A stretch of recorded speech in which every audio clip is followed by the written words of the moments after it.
اللہ نائنی خود یہ بیان کرتے ہیں کہ رمضان المبارک کا مہینہ تھا وہ کہتے ہیں آیت اللہ نائنی میں اور ہم میں سے کچھ اور افراد جن میں سے سید اسماعیل صدر سے سید حسن صدر تھے، مرزا نوری تھے، یہ تقریباً خود سب مراج تقلید آیت اللہ کے لیول پر ہیں. کہتے ہیں ہم سب پہنچے ملا فتح اللہ سلطان آبادی کی خدمت میں کہ جو نجف کے عظیم ترین اساتذہ میں سے ایک تھے، اور ان کی خدمت میں ہم رمضان میں پہنچے اور ہم نے یہ کہا کہ آپ ہمیں درس تفسیر قرآن بیان فرمائیے. تو سورہ حجرات کی آیت نمبر 7 جس کا ترجمہ یہ ہے کہ اللہ تعالیٰ نے تمہارے لیے ایمان کو پسند کیا ہے اور تمہاری خلقت ایسے فرمائی ہے کہ اللہ تعالیٰ نے تم ایمان کو پسند کرتے ہو اور کفر و فسوق و عصیان یعنی گناہ کو تمہاری فطرت پسند نہیں کرتی ہے. اللہ تعالیٰ نے تمہیں خلق اس طرح سے کیا. سچ بولنا ہر انسان کو اچھا لگتا ہے، جھوٹ بولنا انسان کو برا لگتا ہے، چاہے وہ بول بھی لگا جھوٹ لیکن اسے اندر سے پتا ہے کہ میں غلط کام کروں. تو اللہ تعالیٰ نے تمہیں اس طرح سے خلق کیا ہے. تو کہتے ہیں ہم ملا فتح اللہ سلطان آبادی کے پاس پہنچے. انہوں نے پہلی رمضان کو اس آیت کی تفسیر بیان کی، سورہ حجرات کی آیت نمبر 7.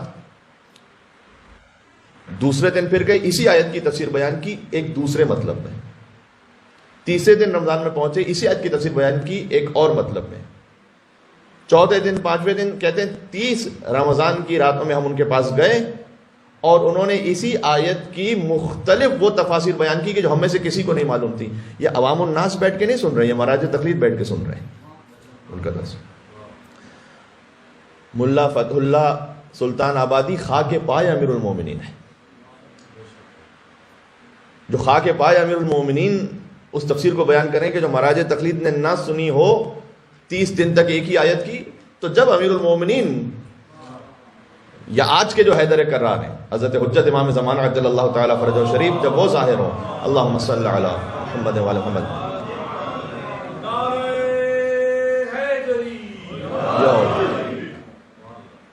اس لیے دعائیں نطبہ میں این المؤمل احیاء الکتاب و حدود، کہاں ہے وہ کہ جب وہ ظاہر ہوں گے تو کتاب کو زندہ کر دیں گے.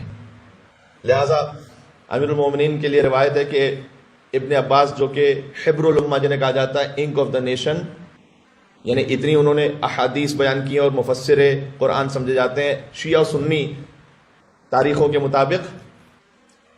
بہت بڑا مقام ہے ان کا، صدر اسلام کے بہت بڑے عالم سمجھے جاتے ہیں. انہوں نے یہ کہا کہ عشاء کی نماز کے بعد امیر المومنین نے مجھ سے مسجد کوفہ کے بعد اس کی پشت پر یہ کہا کہ اے ابن عباس، یہ سورہ الحمد میں الحمدللہ رب العالمین، اس میں الحمد کا جو لفظ ہے الحمدو، اس میں 5 حرف ہیں الف لام حا میم دال. اس میں جو الف ہے اس کا کیا مطلب ہے ابن عباس؟